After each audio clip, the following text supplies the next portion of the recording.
Is it just because we're American and it's such an American thing to avoid it at all costs? Or is it just youth? Is that the nature of youth? And we're made like that, to not think about it and not talk about it until we have to. This is Farewelling, the podcast where we talk about death and dying to learn more about living.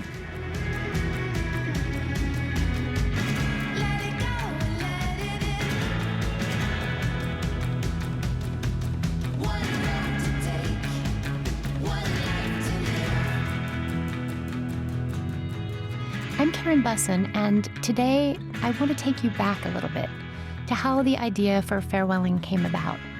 It's actually a very personal story, and it involves my younger sister who went through a major health crisis of her own in 2015. And it was as a result of that health crisis that I started thinking about everything around this topic: mortality, why we're all here, what's going to happen to us.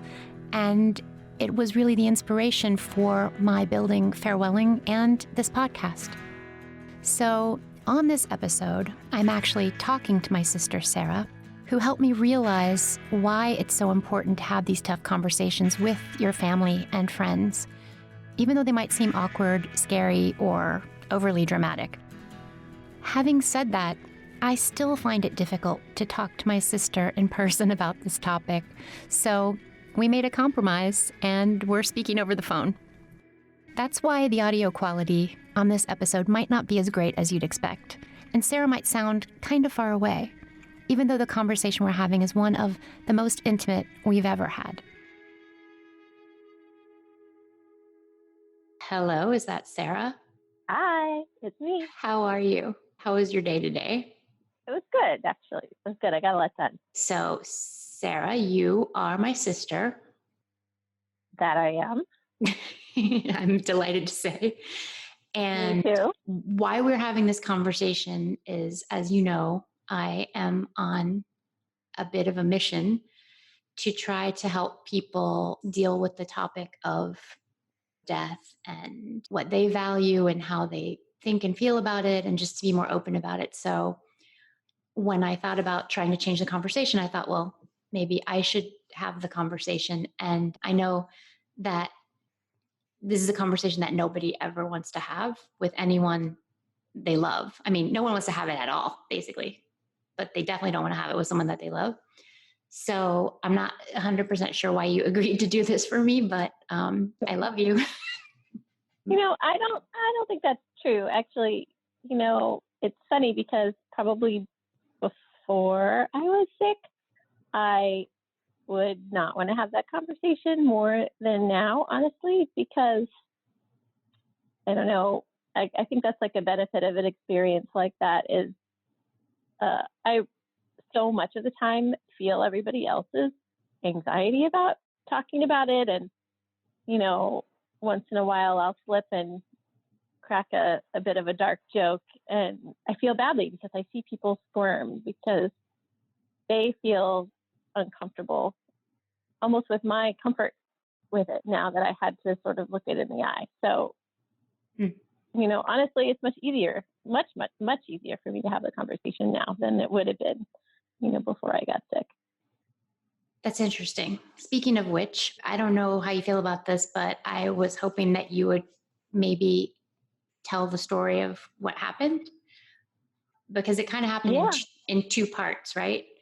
Yeah. I mean, in a nutshell, I found out when I was, fairly young.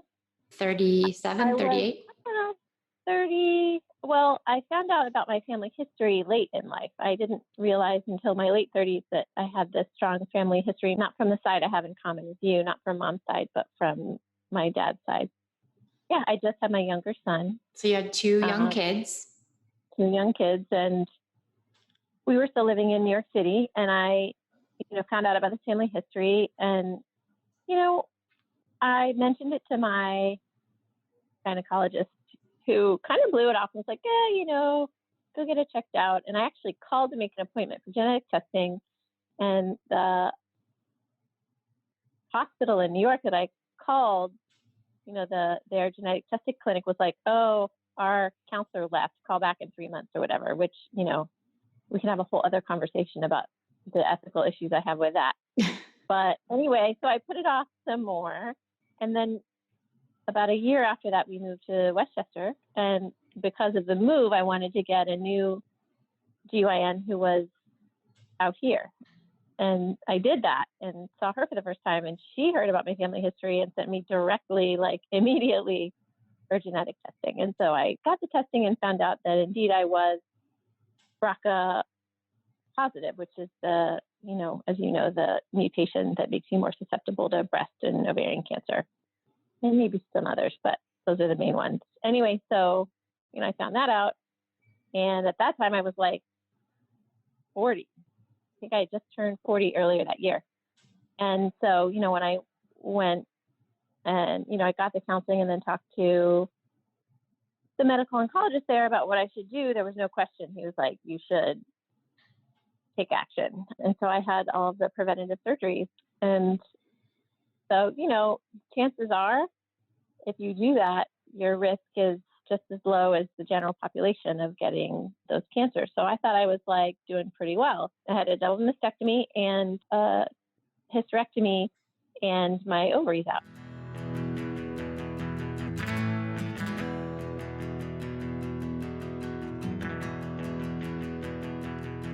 I think a lot of people know, for example, that Angelina Jolie, the movie star, had a similar, just for people who don't know like what we're talking about. Yeah, exactly. So I was in exactly the same situation. And it was actually really interesting because this all happened to me right around the time she came out. So I actually had my testing before she came out about it.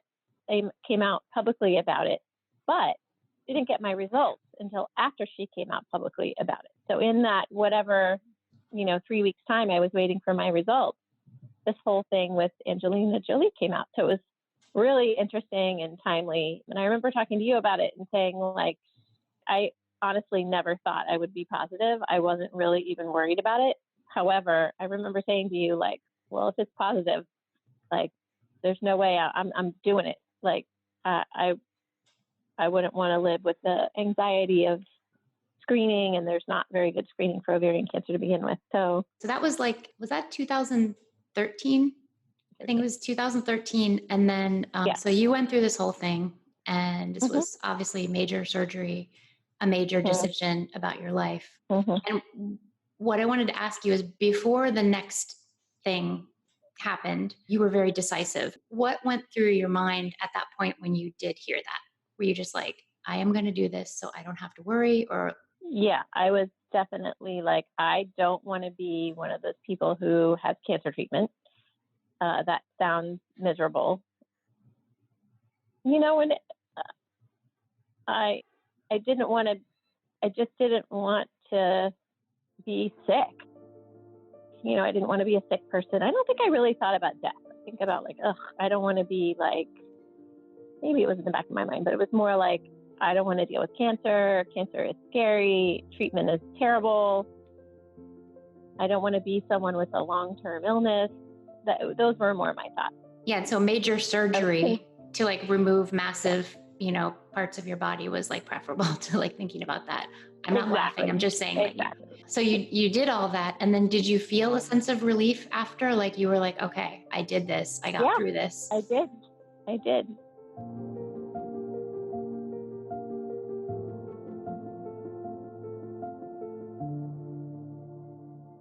And then what happened? So even though I didn't have cancer, the genetic counseling team sent me to the head of the cancer center there, a medical oncologist who, I got his sage advice about what I should do. I met with him a few times. And then when I was done, he's like, you know what, I'm bringing you in every 6 months because of your predisposition. We'll just do blood work every 6 months just to, make sure everything's okay. He just was sort of doing an extra level of screening.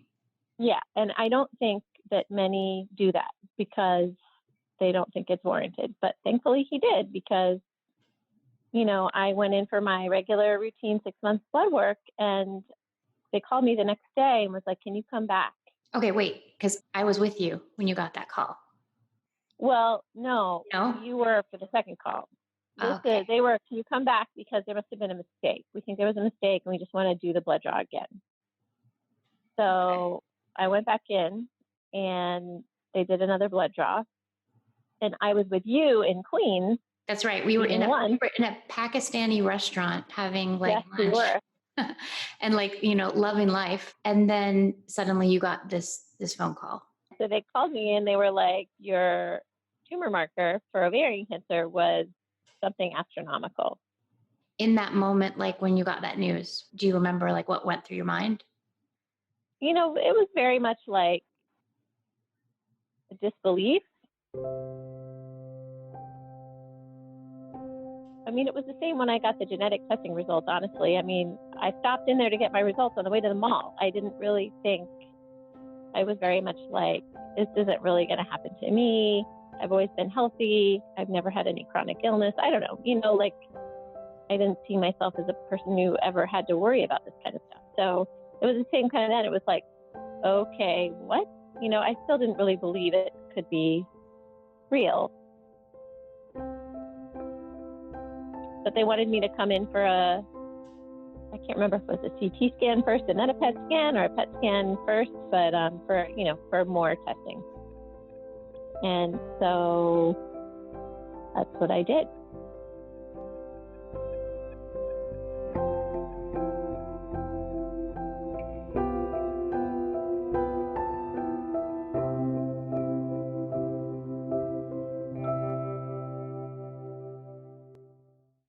We went back and did we go straight there? Yeah, we did. I remember we went from Queens. We literally got back on the subway and we just went all the way back and I went with you. And I remember that day you had to drink that. To the hospital. Yeah.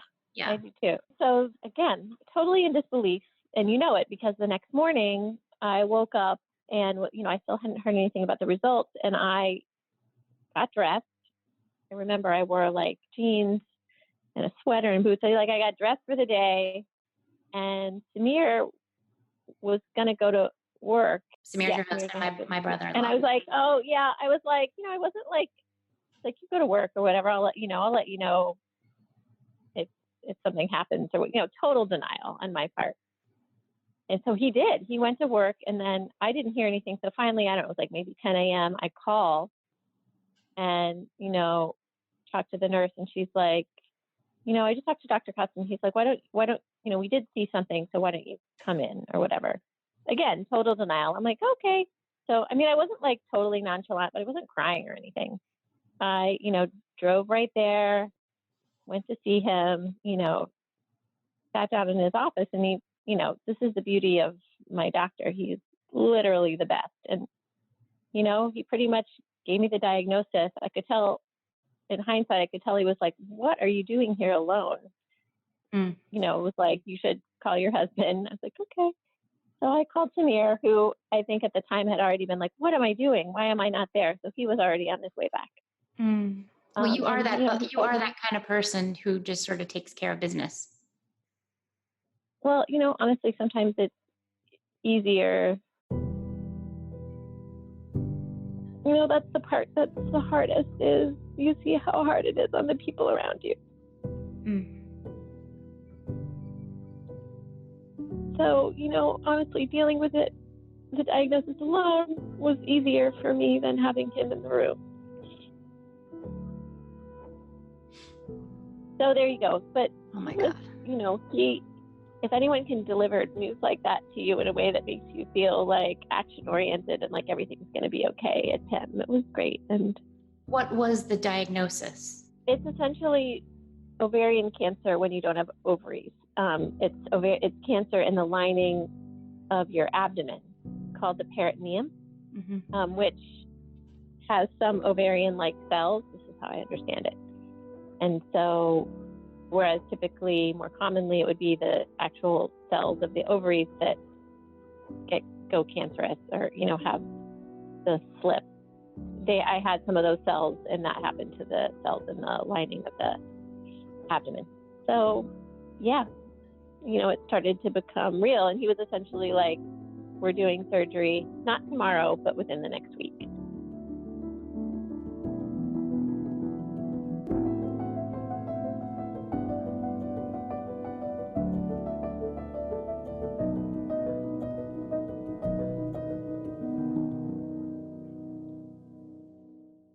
what happened next is he sent me directly across the street to the GYN oncologist, who's the surgeon. And the bright side is I knew all of these people already from my preventative surgery. So it wasn't like I was assembling a brand new team. But he was like, let's just say he's known for his skills in surgery, but he definitely has like negative patient-centered careness about him. Yeah, and it was in his office that he told me about the staging, which by definition for this kind of cancer is 3C, which is, almost 4, which is not good. Not good. And that's when I got really upset when he mentioned that. And I was like, what? And I remember walking out of his office with Samir at that point and just kind of really being like, this is too much. And I think recognizing everything might not turn out okay. And, you're just not going to know till they get in there and do the surgery.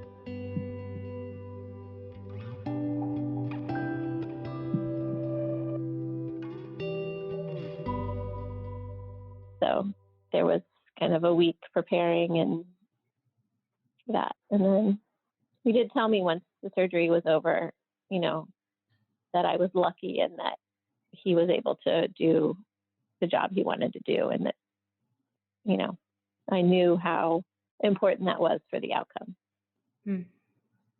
Yeah, but at the same time, it's like not a situation where you're feeling that lucky at that point either. No, I was not feeling lucky at that point because then I had, almost a year of chemotherapy ahead of me as well, which is really scary. Super scary. And I mean, just having watched you go through that, I wouldn't wish it on my worst enemy. But I understand too, some chemotherapies are worse than others, and that is, if you're going to wish for any, that's not the kind to wish for. Yeah. And, like as I was thinking about having this conversation, which obviously is, as I said, is like not a conversation that I ever really would even want to have. I realized that during that entire time, and for some of that time I actually lived with you, that we never, had a real talk kind of conversation about, existentially, like what are you thinking? How are you feeling about those things? And in retrospect, I actually feel like that was a failing on my part, but it was like, talk about denial. I was not having a conversation about like any other outcome than a full recovery. You know what I mean? And yeah, but it's not your fault. And frankly, I wouldn't have had the energy. I was so worn out from, I think, everything that just happened. And then the treatment was so brutal. And then the kids, like, I don't think I could have even had that conversation if you had brought it up, Yeah. I think that's the reason to have the conversations ahead of time. So you don't have to have them because I wasn't, I barely had the energy to eat food. Well, I mean, and, just to be completely honest, so everybody knows, I live 5 minutes away from you and I could be having this conversation in person with you. But even now, it's like, 3 years removed from the situation. Yeah. I would not be able to be having, I'm already like feeling, it's just. I know. I think Samir feels the same way.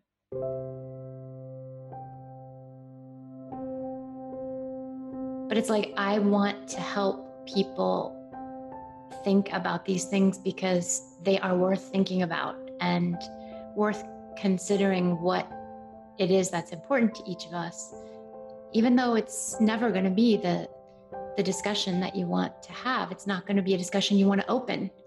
But hey, I'm doing it. I might be on the phone, but I'm doing it. No, and I still whether we like it or not, this shit happens. It happens not just to me. And that always helped me. I'm not the only one. I have friends who have gone through this. I have friends, I don't remember if you remember my friend Karen, Marie's mom, Yeah. She went through this and she did not come out okay in the end. A few years later, she passed away. That's the way it is. I find it helpful to remember that, honestly. It's not like it's not hard, but it's life. That's the way it is. And I think because we don't talk about it, people act like it's So I don't know. I think it would make it easier if it didn't feel so much like when you're going through it, you're the only one. And like now, do you still get people coming up to you and saying like, are you okay? Or, oh, you look great. Much more before, it's been quite a while now, but I don't mind it. But there's a couple people now that always, when they see me, they're like, how are you? How are you doing? And people will be like, how's your health? I do appreciate their concern, but because I think of the timing that it happened too, I'm still like not ready to take on that role of an old sick person.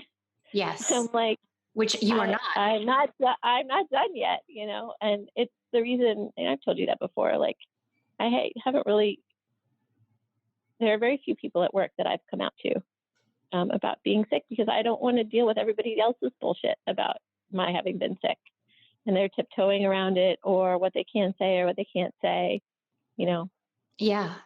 Yeah. And then there's this sort of like, almost like, as you said, like this expectation that, that certain topics are off limits, or if somebody makes a joke, or that it informs everything, or you feel like every time they look at you, that's what they're thinking. Well, and because I work in healthcare too, then everybody thinks automatically that I'm like some sort of like patient advocate, which I am a patient advocate, but I was doing this work long before this ever happened. And, it makes me better at what I do, but it doesn't define what I do. So I have to be really careful, I feel like, messaging at work, because immediately, I think that's where people's heads go. And frankly, they don't, if that's the case, then they don't take me seriously. Because I was away from work. I had taken a couple of years off when, your nephew, my older son, was born early.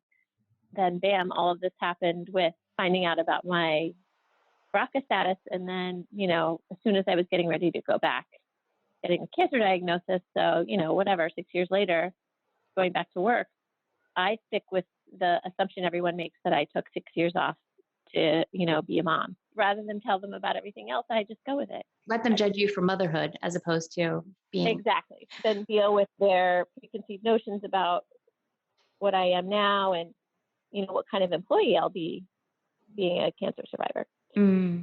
Yeah. Yeah. As you know, I tend to be in my head a little bit. So rather than deal with all worrying about all of that, I just prefer to keep it to myself. So having been through all of this, how is your relationship with the idea of death now? Like, what do you think about it? I feel more alive now, and I definitely don't want to die, but I'm also, again, like, kind of come to that place of acceptance that it is, it's going to happen. It might happen sooner rather than later. And I'm more, I think, accepting of that's life isn't fair, and that's okay. And all I really want is, when it does happen, I want it to happen beautifully. Like, how things end do a lot for your story about how things were. You know what I mean?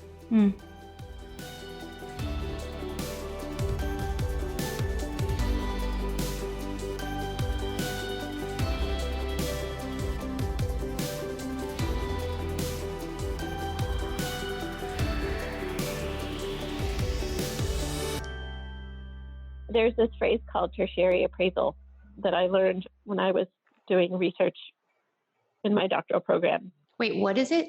Tertiary appraisal. Tertiary and appraisal. It was this study with Vietnam War veterans and post-traumatic stress disorder. And it was essentially this question that asked them to kind of reflect back on what their experience during the war means for their life. And it has that same kind of feeling for me, like the way you end something kind of helps you craft the story of what just happened. And it's a positive thing if you end it well, even if the stuff leading up to it was difficult.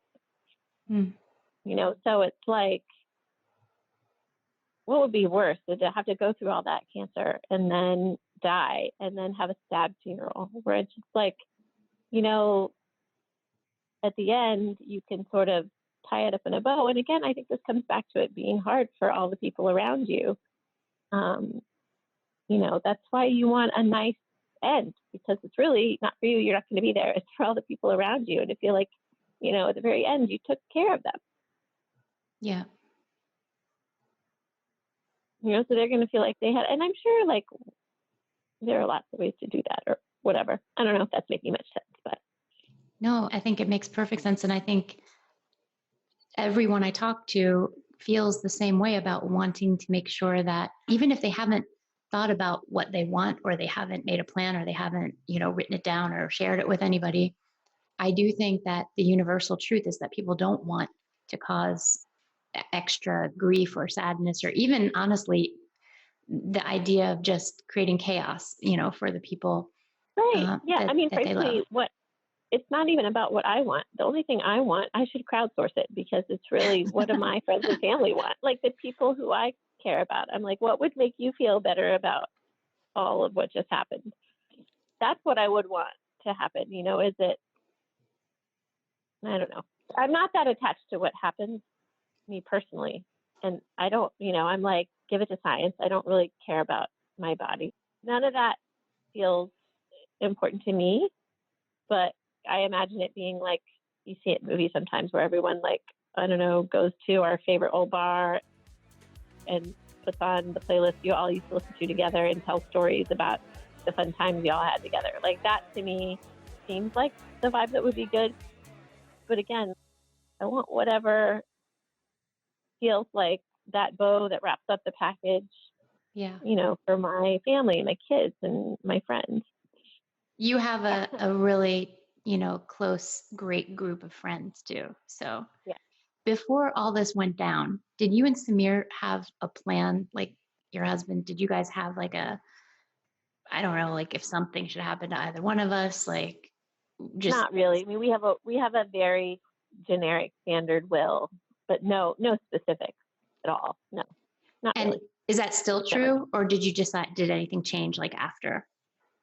It's still true. Yeah. It's something that so many people, I mean, I sat down and made something up with my lawyer, but I feel like it No, doesn't I even know. really make sense anymore. Honestly, Like we made our will before Millen was born, and I don't even think he's in there yet. And the kid's 8, so almost 9. I am as guilty as anyone of procrastinating. It's not for lack of wanting to. It's just It's put it life on the gets in list. the way. Yeah, put it in the list, on the list, when you have 2 kids in school, a big job, a husband, and all the things that go with a busy, beautiful life. Yeah, but if I did get married, it would be in a hotel bar or a Lincoln Center. Or or Lincoln Center. Where does that come from?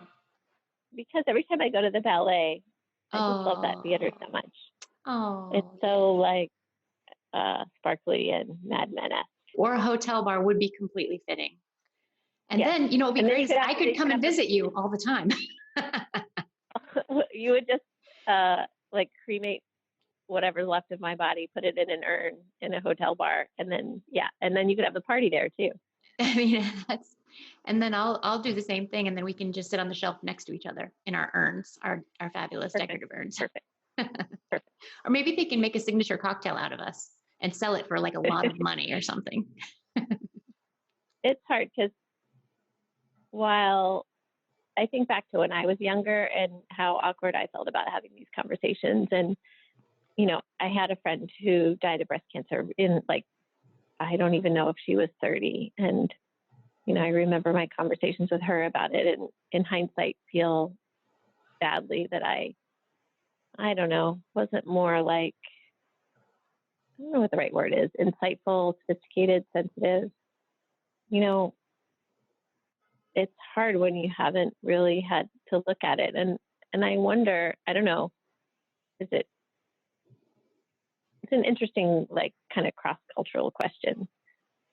Is Yeah. it because, is it just because we're American and it's such an American thing to avoid it at all costs? Or is it just youth? Is that the nature of youth? And And we're made like that, to not think about it and not talk about it until we have to. I don't know. I mean, I think it's probably a little bit of both. And yeah, I think there's that aspect of denial, the denial of youth. It's like you're never going to die. You're I mean, supposed to think you'll live forever. That's part of the fun. Exactly. And it lets us make plans, and reach for the things that we want and who we want to become and all of that. But I also think that we have to be careful to not be unkind to ourselves in these type of situations, because they really are very difficult. And yeah, no, totally. It is a part of our human experience that we all do or will share. We will all, without a doubt, get there. But at the same time, it's like being in that position, especially if you're the one who is for the moment going to continue living and the other person isn't. I just think you have to be kind to yourself, and just the point is to be open and just to be present and be there and let the conversation happen as much as you can, but don't judge yourself for feeling that you haven't done enough, or because I think most of the time, I mean, of course, I'm not speaking from experience, but that the person on the other end is just wanting that connection as well. I mean, you just said that, you don't want to be objectified in the sick person way. True. And it doesn't have to be forever. What I enjoy most now is the fact that I can tell people say stuff to me, and because of what they say, I realize that they've totally forgotten everything that happened, and I love that. Yeah, exactly. Like it's just, we're just moved on and they don't think about it anymore. And frankly, a lot of times I don't either. And that's the way it should be, You're going to live, you might as well enjoy it. Exactly. It's true. You just, you jumped right back into life with, I think, even more sort of verve and excitement and all of that since that experience, which I wish had never happened to you. No, I know. It sounds cheesy, but it's totally true. It's like, everything, even really, really, really bad stuff can have a pretty significant silver lining. Yeah. Wow. That was tough. Thanks so much to Sara, my little sister, for talking to me and for opening up in such a public way. I really hope it inspires you to talk to your own family and think about your future. If you want to spend some time working through what you might like for your farewelling, we have a handy farewelling checklist at myfarewelling.com. If you like the podcast, please do rate and subscribe to us on Apple Podcasts and tell your friends. Thanks.